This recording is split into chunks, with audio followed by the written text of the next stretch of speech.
Leadership by Brian Tracy. Chapter 3, कर्म केंद्रित होना। अगर आप नेपोलियन या सिकंदर महान या फ्लोरेंस नाइटिंगेल या मदर टेरेसा के जीवन पर नज़र डालें तो आप पाएंगे कि वे सारे समय अविश्वसनीय रूप से सक्रिय लोग थे। वे सोचने विचारने से बहुत ज़्यादा समय बर्बाद नहीं करते थे और घटनाओं के होने का इंतजार नहीं करते थे। वे ऐसे लोग थे जिनके पास एक विचार था, एक अवधारणा थी, एक मिशन था और वे काम में जुट गए। लीडर नवाचारी और उद्यमी होते हैं। उद्यमिता शब्द की उत्पत्ति एक फ्रांसीसी शब्द से हुई है जिसका अर्थ है बीड़ा उठाना या करना। नवाचारी का मतलब है नई चीज़ें आजमाना और आगे बढ़ना। लीडर अंतहीन विश्लेषण में समय बर्बाद नहीं करते हैं। आज के कारोबारी लीडर का सूत्र वाक्य है, इसे कर दें, इसे दुरुस्त कर दें, इसे आजमाएं।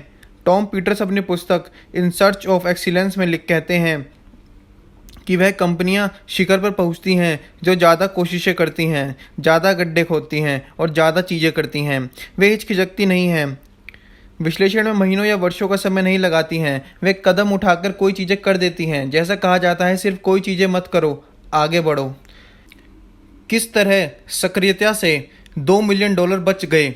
लीडर व्यक्तिगत रूप से कर्म केंद्रित होते हैं। वे अपनी कंपनियों को तो लगातार आगे बढ़ाते ही हैं, खुद भी हमेशा सक्रिय रहते हैं। जिस काम को आप आज ही कर सकते हो उसे कल पर ना छोड़ें।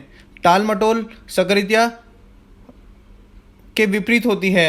लीडर टाल मटोल नहीं करते हैं वरना वे लीडर ही नहीं रहते। यह एक ऐसा सबक है जिसे मैंने अपने करियर में जल्दी ही सीख लिया था। जब मैं एक बड़ी कंपनी में काम करता था तो मेरे बॉस ने कहा कि कंपनी रीनो में $2 मिलियन की जायदाद खरीदने वाली है, जिस पर विकास कार्य शुरू करने के लिए मैं हवाई जहाज़ से रीनो चला जाऊं।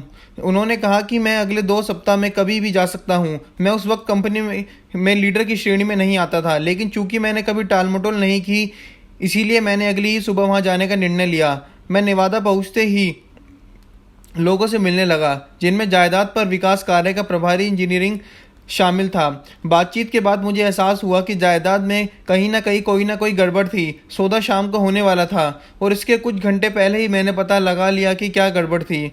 जायदाद में पानी का कोई स्रोत ही नहीं था और इस वजह से इस पर विकास कार्य किया ही नहीं जा सकता था। तुरंत काम करने और सक्रिय होने का फ़ायदा यह हुआ कि मैंने अपनी कंपनी को एक बेकार ज़मीन के टुकड़े पर $2 मिलियन खर्च करने से बचा लिया। यह कहने की ज़रूरत नहीं है कि इस बात से मेरे बॉस खुश हुए और 1 साल के भीतर मैं 3 प्रभाग संभाल रहा था तथा 42 लोगों का स्टाफ मेरे नेतृत्व में काम कर रहा था। आगे की सोच वाले बने। लीडर आगे की सोचते हैं। ज़्यादातर लीडर भविष्य में रहते हैं। वे अपने विचार लगातार भविष्य पर केंद्रित करते हैं, क्या होगा और इसका सृजन कैसे करें। जो लीडर नहीं हैं उनमें से ज़्यादातर वर्तमान और अतीत पर ध्यान केंद्रित करते हैं। आगे की सोच वाला बनने का मतलब है लक्ष्य तय करना और हर दिन उन लक्ष्यों की दिशा में बढ़ने पर ध्यान केंद्रित करना। लीडर लक्ष्य हासिल करने के लिए ये 7 कदम उठाते हैं। अपने मुख्य लक्ष्य पहचानें। सटीकता से निर्णय लें कि आप क्या हासिल करना चाहते हैं, चाहे यह आपके व्यवसाय में हो या जीवन में। स्पष्टता अनिवार्य है। दूसरा, इसे लिख लें। विशिष्ट और विस्तृत बने। इसे मापने योग्य बनाएं। मिसाल के तौर पर आपका लक्ष्य यह हो सकता है कि आप अगले 2 सालों में अपनी बिक्री 2 गुनी कर लें। इसे लिख लें। अगर लक्ष्य लिखा नहीं जाता तो यह अस्पष्ट फंतासी से ज़्यादा कुछ नहीं होता। तीसरा, लक्ष्य की उपलब्धि के लिए डेडलाइन तय कर लें। अगर लक्ष्य बड़ा है तो उसे टुकड़ों में तोड़ लें और हर टुकड़े के लिए डेडलाइन तय करें। समयबद्ध लक्ष्यों से हम ऊर्जा मिलती है। खुद को डेडलाइन या समय सीमा दें। चौथा, अगर बड़ा लक्ष्य हासिल करने के लिए आपको क्या क्या करना है, हर चीज़ की सूची बना लें। सूची विस्तृत और व्यापक होनी चाहिए। जब आपको अतिरिक्त चीज़ें याद आएँ तो उन्हें भी सूची में जोड़ते चलें जब तक कि सूची अंततः पूरी ना हो जाए। फिफ्थ, कार्य योजना बनाएं। यहाँ पर आप सूची को निश्चित कदमों में जमाते हैं। यहाँ 2 बातों पर विचार करना होता है, प्राथमिकता और क्रम। सूची में कौन सी चीज़ें सबसे ज़्यादा महत्वपूर्ण हैं, किस चीज़ का सबसे पहले करना चाहिए। प्राथमिकता तय करते वक्त 80/20 के नियम को याद रखें। आपको अपने 80% परिणाम 20% चीज़ों से मिलेंगे। आपको अपना समय महत्वहीन चीज़ों पर बर्बाद नहीं करना चाहिए।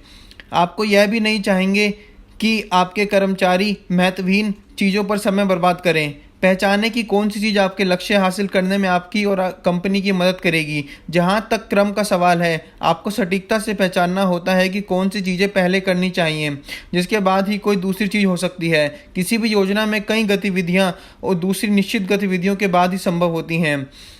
इसके अलावा रास्ते में आने वाली सीमाओं, कमियों या बाधाओं को पहचानें। यहाँ भी प्राथमिकता महत्वपूर्ण होती है। सबसे महत्वपूर्ण बाधाएं कौन सी हैं? आपको किन समस्याओं या बाधाओं को से उबरने की ज़रूरत है, तभी आप अपना लक्ष्य हासिल कर सकते हैं। 6, कर्म करें। अब जब आपने योजना बना ली है और आप रास्ते की बाधाओं को जान चुके हैं, तो आपको कर्म में जुट जाना चाहिए तुरंत। काम शुरू करने में ज़्यादा देर ना करें। कई लोग इसीलिए असफल हो जाते हैं क्योंकि वे अपने लक्ष्य और योजनाओं पर कोई काम ही नहीं करते हैं। लीडर यह गलती नहीं करते हैं। 7, हर दिन कोई चीज़ें करें। सुबह उठते ही अपने दिन की योजना बना लें और फिर लक्ष्य की दिशा में आपको आगे बढ़ाने वाली कोई चीज़ें करें, कोई भी चीज़ करें। पीटर ड्रंकर ने लिखा था, लीडर की जिम्मेदारी भविष्य के बारे में सोचना है। यह काम कोई दूसरा नहीं कर सकता। रणनीतिक नियोजक माइकल कॉमी कहते हैं, जो लोग भविष्य के बारे में नहीं सोचते हैं उनके पास कोई भविष्य नहीं हो सकता। लेखक और प्रबंधक विशेषज्ञ एलेक मैकेंजी कहते हैं, भविष्य की भविष्यवाणी करने का सर्वश्रेष्ठ तरीका इसका निर्माण करना है। लीडर लक्ष्य तय करके और उन लक्ष्यों की दिशा में हर दिन कदम दर कदम आगे बढ़कर भविष्य का निर्माण करते हैं। Thanks for watching. Please subscribe our channel B4 Booktuber. Thank you.